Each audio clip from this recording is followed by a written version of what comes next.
Ta-da!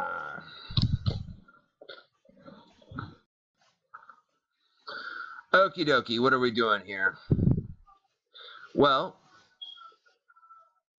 I'm representing a very tiny nation that is 16.4 square miles. And I am addressing YouTube because I want to hopefully entice some people that are interested in building the nation and becoming a part of it and growing it into something great. So let's get this going, and I'm going to review the Constitution and some other things, and hopefully,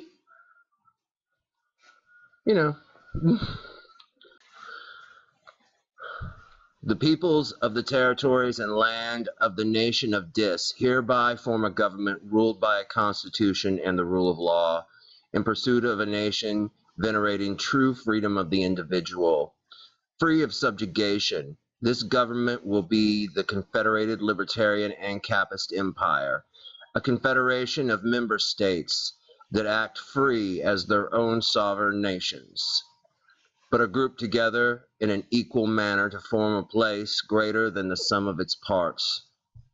We go forth here to create a truly free nation and establish this Constitution for the Confederated Libertarian Anarchist Empire. We claim the title of empire not out of government ways, but out of being a nation in pursuit of building ourselves and inspiring to new heights, instilling the citizens to pride in the glory of our nation. Substance over style is usually better, but in some cases, the word is more important. Our citizens, who will be the freest and most empowered in the world, and they can declare with pride, "My empire is great," speaking of their nation and government. Okay, let's move down some, huh? We cover Article 1 here, which is legislative. Now, we've made some changes here to prevent corruption, right? The legislation, it's going to work pretty much the same as the American Constitution.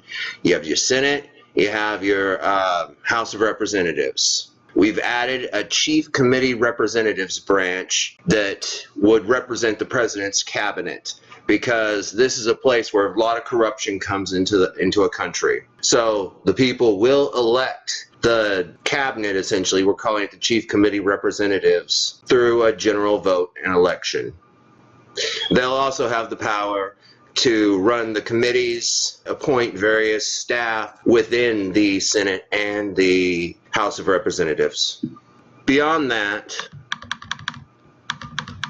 the legislative branch has been split again. The legislative branch also has another branch underneath it, which is a much smaller house, called the Meta Assembly. One person from each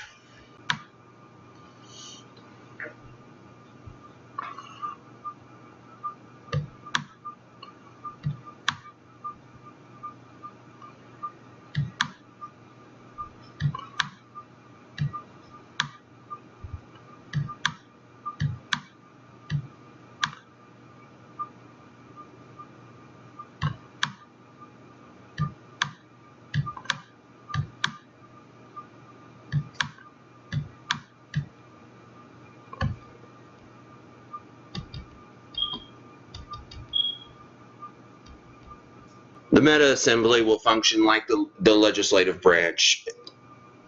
Each member state will elect one person to go there. They have to be at least 25 years of age. And this ties into a lot of themes we have going on here, because basically people below the age of 25 are functionally retarded. All right? You know it, I know it, we all know it. Okay? Now, the age of consent and adulthood is 18. At the age of 18, towards the age of 25, slowly responsibilities and rights are slowly added in and slotted in, so that you get a good hang of it by the time you're 25 and you're ready to think clearly. But up to this point, the Meta Assembly would make laws that specifically pertain to you, right? They're going to be talking about schools, school curriculum, family law, laws about children, stuff like that. because once they reach the age of 25, they're not going to be governed by a lot of laws. They're going to be free to do whatever they please. And depending on the member state they live in, they might not have any laws governing them. So we got to protect them up to the age of 25 and get them to have a good head on their shoulders so they can contribute to civilization itself. But at the age of 25 and past that, you're good to run. You can do anything you want, pretty much. So that brings in the question, well, what are the laws and legislative branch for? Well, you have to be realistic. We live in a real world and we have to work realistically. While the member states are basically their own sovereign nations. Let's go ahead and go back up to the legislative branch, because this is where that ties in taxes, huh?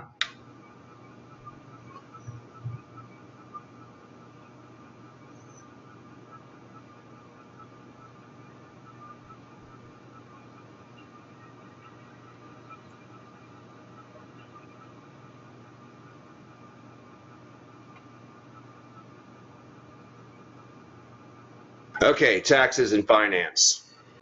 There will be a national currency.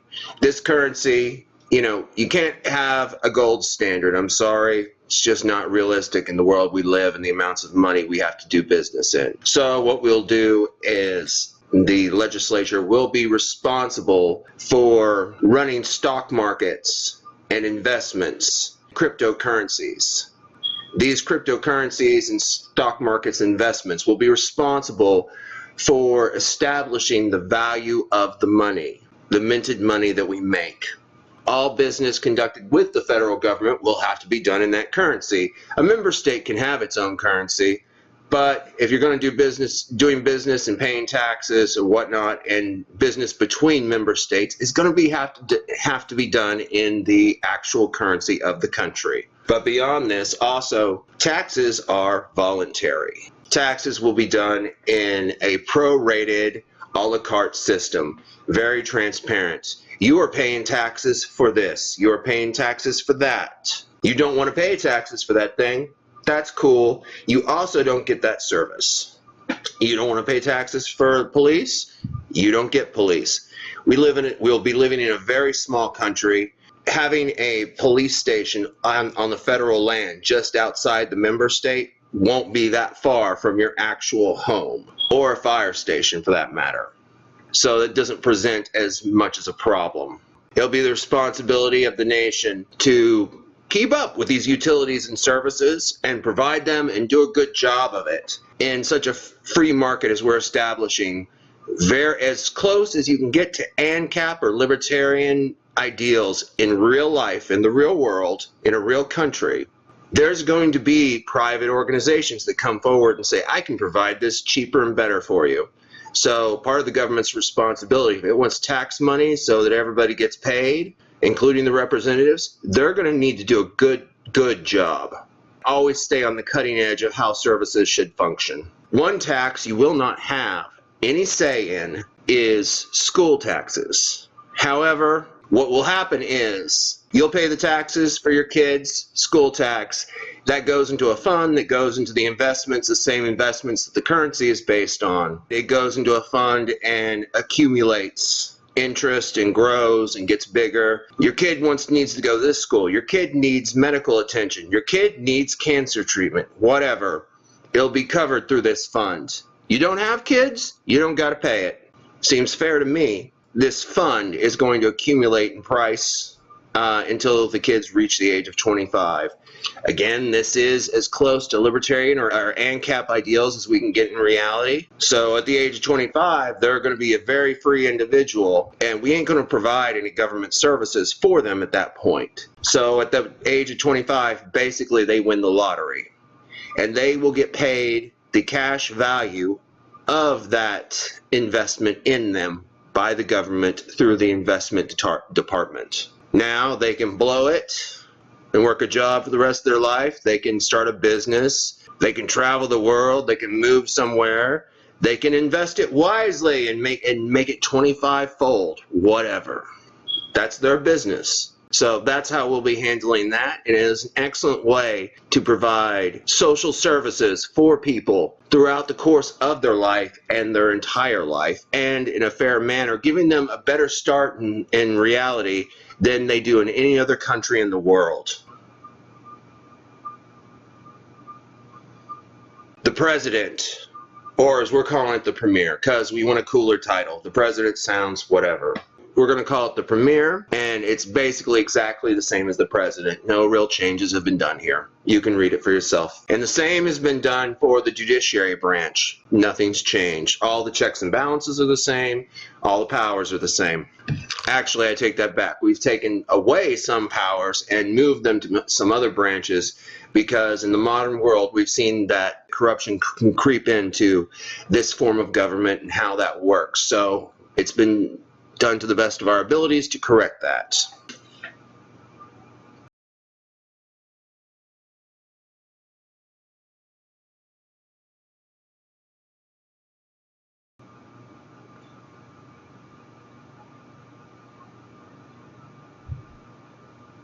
Now we get to the aristocracy. No, we're not bringing back the monarchy or anything like that. This is something new, a way to end corruption and improve society at the same time. Like another branch of the government, every member state will elect an aristocrat. This will be a lifetime appointment, and it can be passed down. However, at any point in time, if 78% of the population disagrees with the aristocrat and wants them removed, they can be voted out. But they're going to have to make a new aristocrat and say, yeah, that's their aristocrat now. What is the purpose of this, huh? The purpose of the aristocrat is to provide a through line for society and civilization. The aristocrat will have certain responsibilities and powers, but one of the things they'll also do is remove celebrity culture and worship from society. It makes the celebrities less significant. This is a good thing. And also, we need to eliminate influencer culture. Beyond that, the aristocracy will work as a mascot for the culture and civilization of that particular member state. And to have a little bit of fun and be outgoing and go out there, cut those ribbons, open those buildings, really shine out their society. But beyond that, they'll also have several responsibilities that are integral to the elimination of corruption and making society function a little better. The aristocracy can push appeals and reviews and cases to the Supreme Court that a member state wants. Because we've seen this in the United States, the Supreme Court pushing down cases that they don't want the trouble with. They can also lobby on behalf of their member state to the legislative branch, both of them, including the Meta Assembly. Should a problem arise between the legislative branch and the Meta Assembly over who has jurisdiction over a certain law, what will happen is the aristocracy will come in and assemble through a majority vote, decide who has jurisdiction to legislate that particular thing.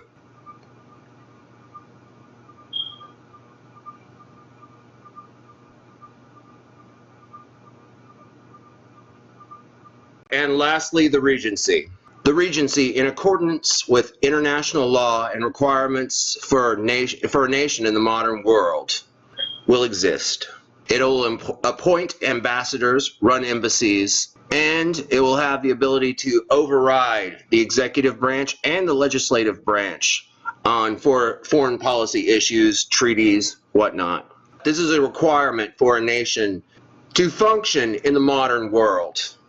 Without it, the UN would become upset, and the United States would come in and bomb our little country. The Regency has to exist, and it has to have the capacity to work in a little bit of secrecy and a little bit of extra funding so that it can work behind the scenes to make sure that our country is safe. Every country has to work like this, or the governments of the world exterminate it. It's just realism here. It'll also have the ability to override any immigration they want. Or they can say, this individual or group, we're bringing them in. Whatever.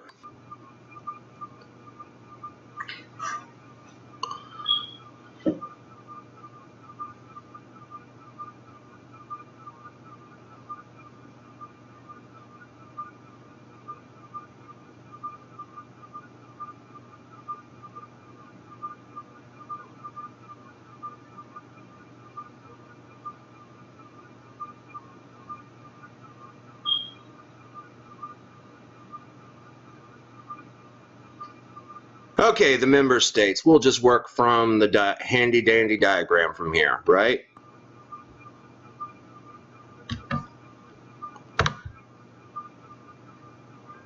All member states act as their own sovereign nations within the guidelines of them working in the Confederation.